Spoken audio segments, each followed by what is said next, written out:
Beamy Thomas, 30.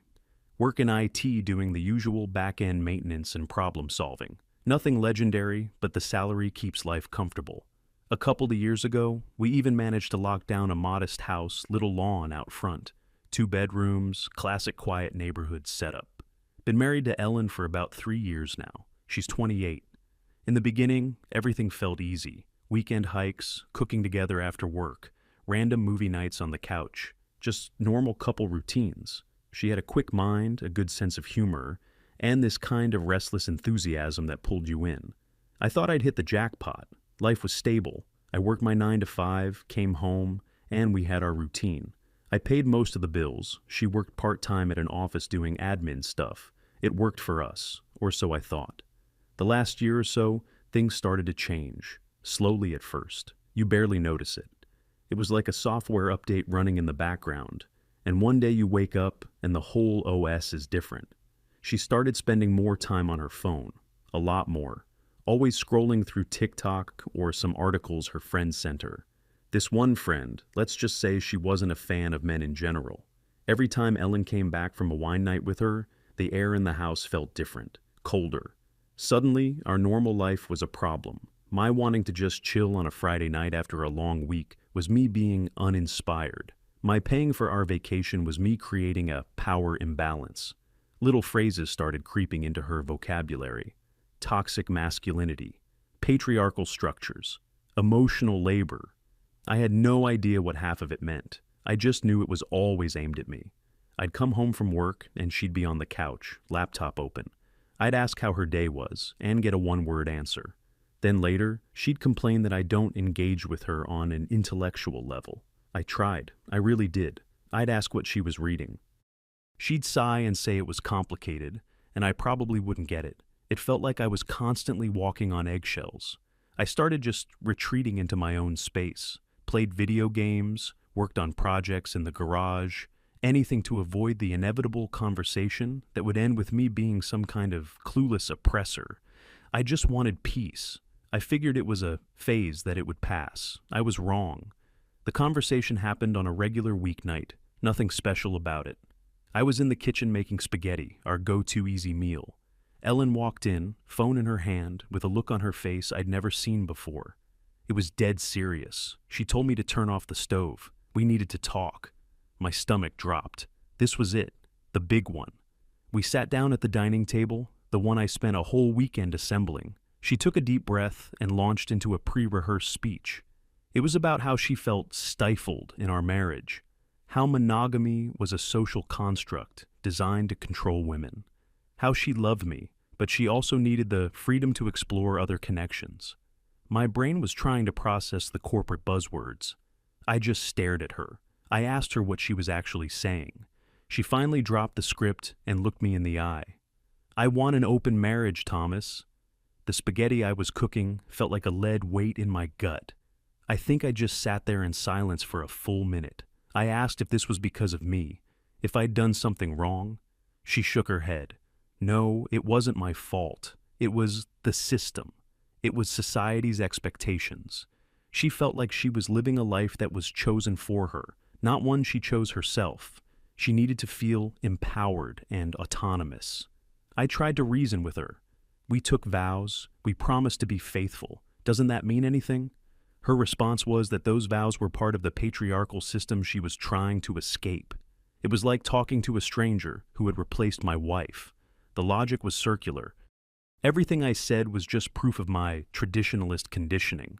I felt like I was losing my mind. I told her no, absolutely not. I wasn't interested in sharing my wife.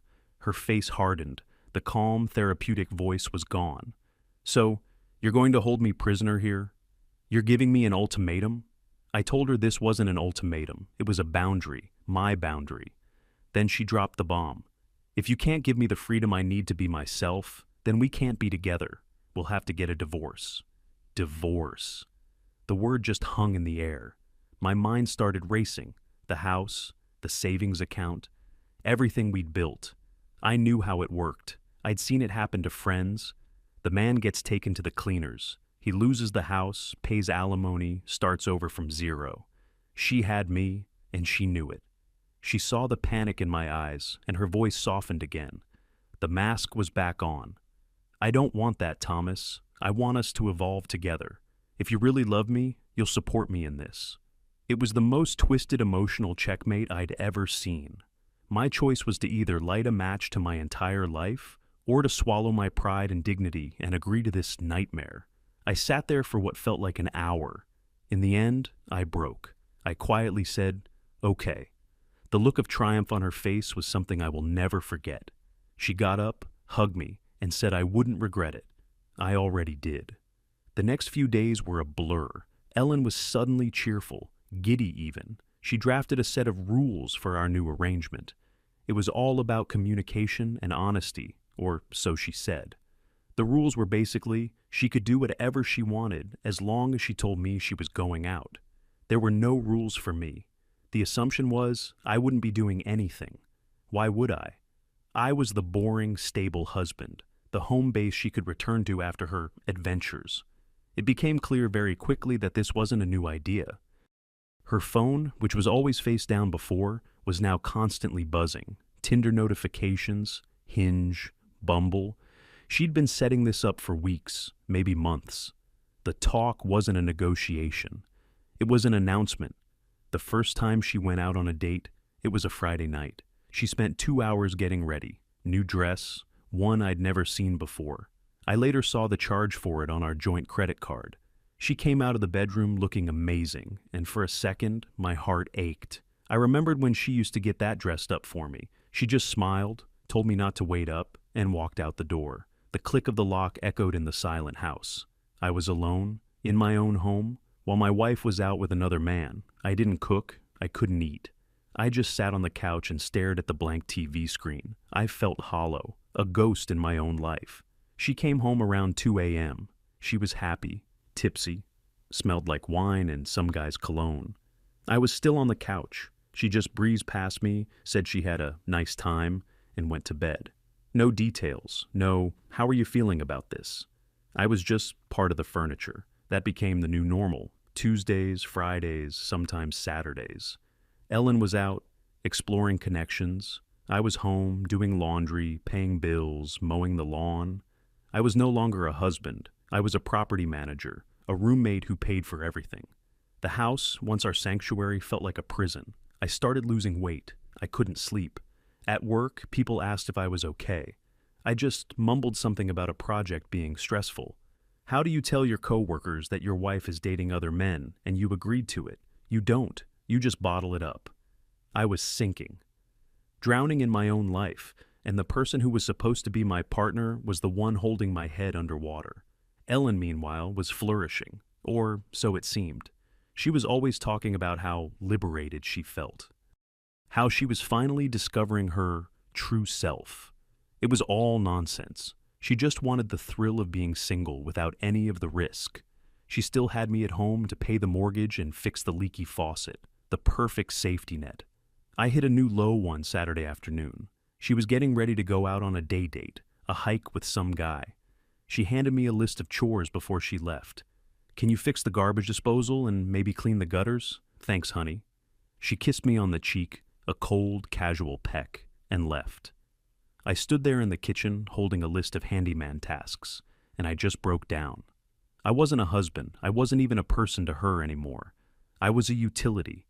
That was the day I realized something had to change. I couldn't live like this. I didn't know what to do.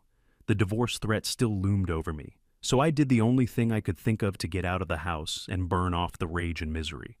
I joined a gym. It was one of those old school places. Lots of free weights, loud music, guys who were serious about lifting. I hadn't lifted weights since college. I was weak, skinny fat, and pathetic. I just put on my headphones, found an empty bench, and started lifting. It hurt. My muscles screamed, but it was a good pain. It was a pain I could control, unlike the one in my chest. I went every day after work. It became my ritual, my therapy. The anger I felt, I put it into the weights. The frustration, I used it for one more rep. I didn't talk to anyone, just went in, worked out until I was exhausted, and went home. After a few weeks, I started to see changes. I was getting stronger. My clothes started to fit a little better. More importantly, I had a part of my day that was just mine, a place where Ellen and her freedom couldn't touch me. One evening, I was struggling with a new personal record on the bench press. A big guy who was always there came over and offered to spot me. He was one of those genuinely friendly giants. We got to talking between sets, the usual gym small talk. He asked me what I did, I asked him. Standard stuff. We started working out around the same time pretty regularly. He was a good guy, divorced, had 2 kids. He had his life together. One day, he noticed I was having a particularly bad day. I was just throwing the weights around full of quiet rage. He asked me what was up. For some reason, I told him. I just laid it all out. The open marriage, the chores list, the feeling of being a doormat. I expected him to laugh or look at me with pity. He didn't. He just listened patiently. When I was done, he just nodded. He told me he'd seen it before. Then he said something that hit me like a ton of bricks. She's playing a game where she gets all the benefits of being married and all the fun of being single. You're funding her party. He was right. That's exactly what it was. But she said we'd get a divorce if I said no. He just looked at me. So, let her. But before that, you need to remember something. The door she opened, it swings both ways. He told me I was so focused on what I was losing that I wasn't seeing what I was being given. A free pass. She set the rules, man. All you have to do is play by them, better than she does. He told me to stop being a victim, to stop waiting for her to come to her senses, to take control of my own life. It was the simplest advice, but it was like a switch flipped in my brain.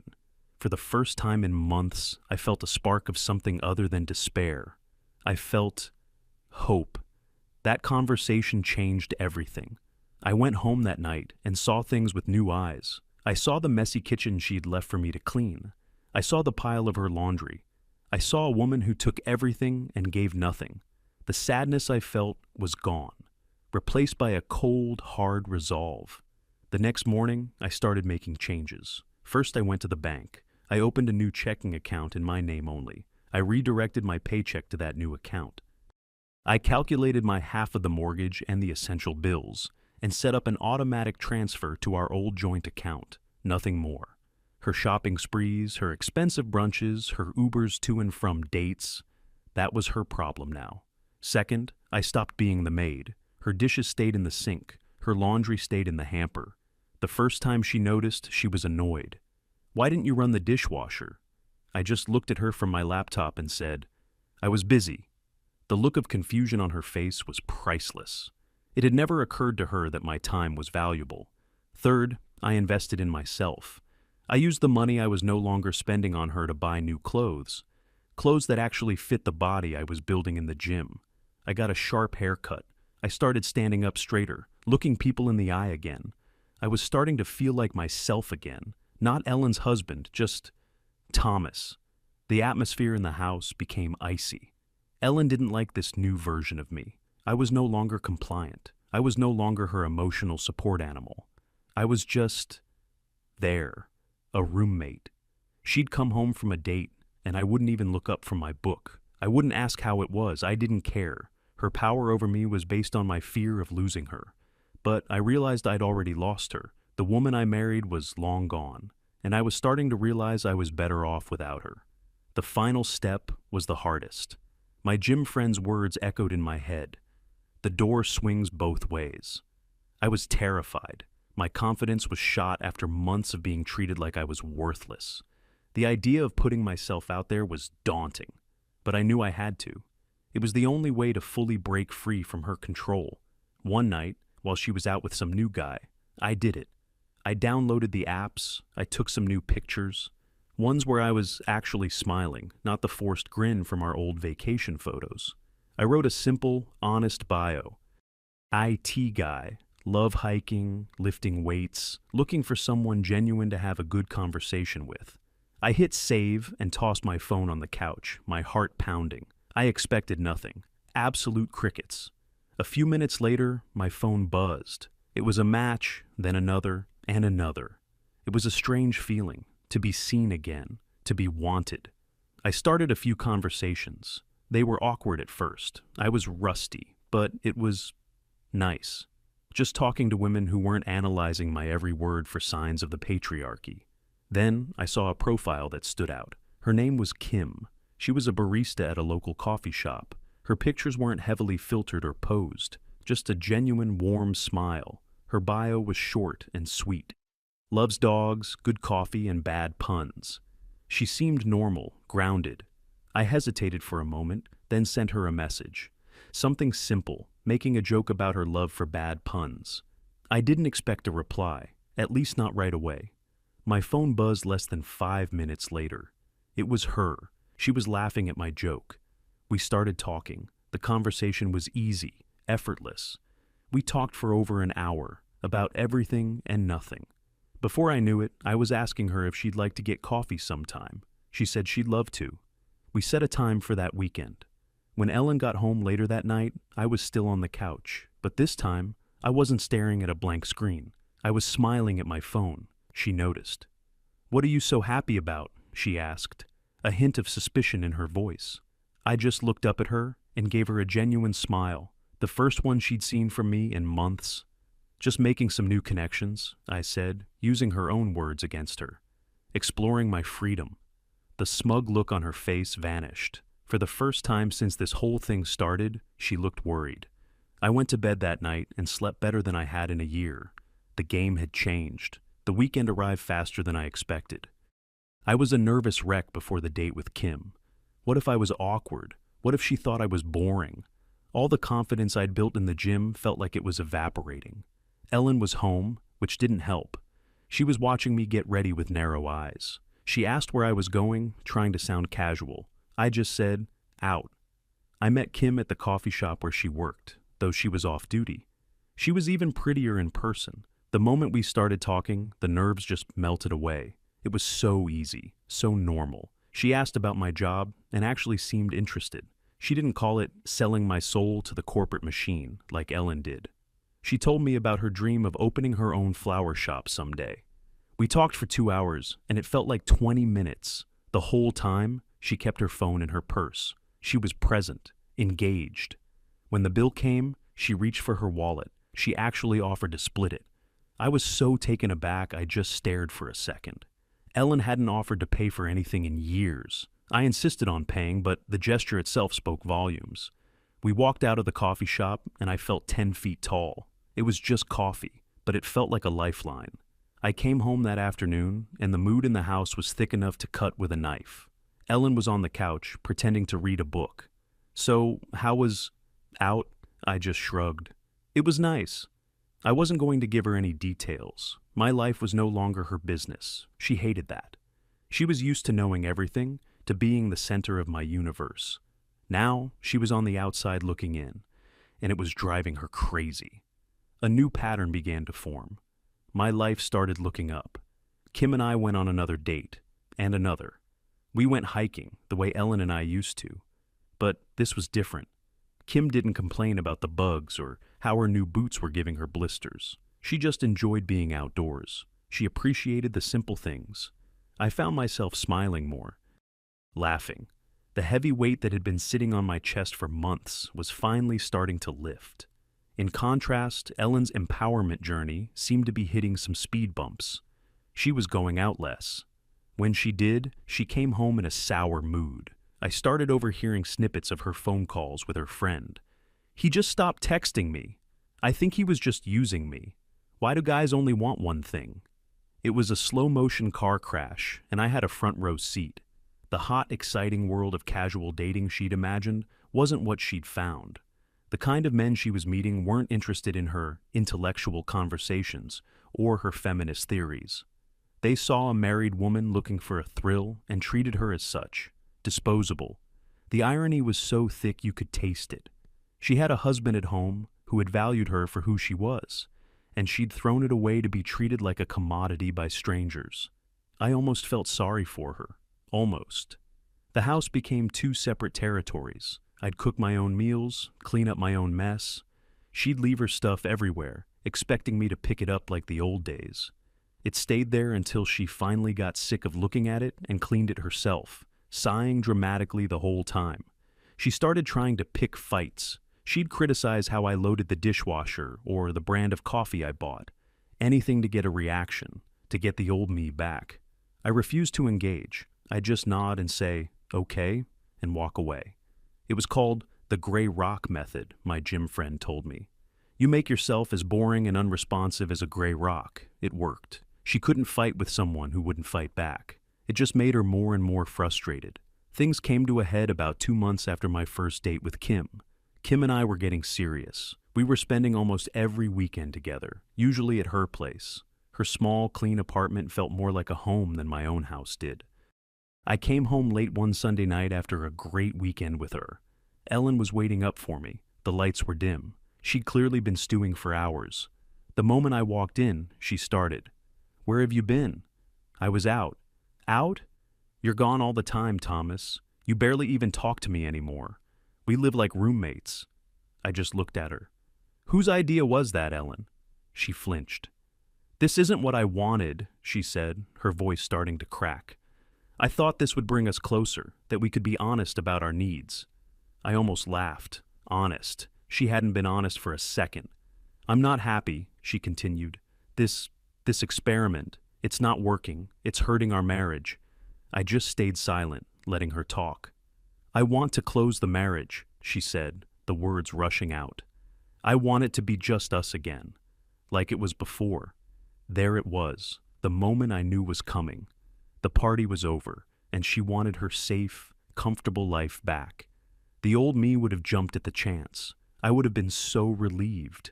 But I wasn't the old me anymore. I looked at her, at this woman who had so casually and cruelly broken my heart for her own selfish thrill-seeking, and I felt nothing. No anger, no sadness, just nothing. I took a calm breath. "No," I said. The word just hung in the air between us. Her eyes widened. What do you mean, no?"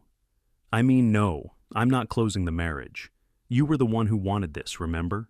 You said it was about freedom, about exploring ourselves. I'm finally doing that. And it turns out, I like it." She stared at me, her mouth opening and closing like a fish.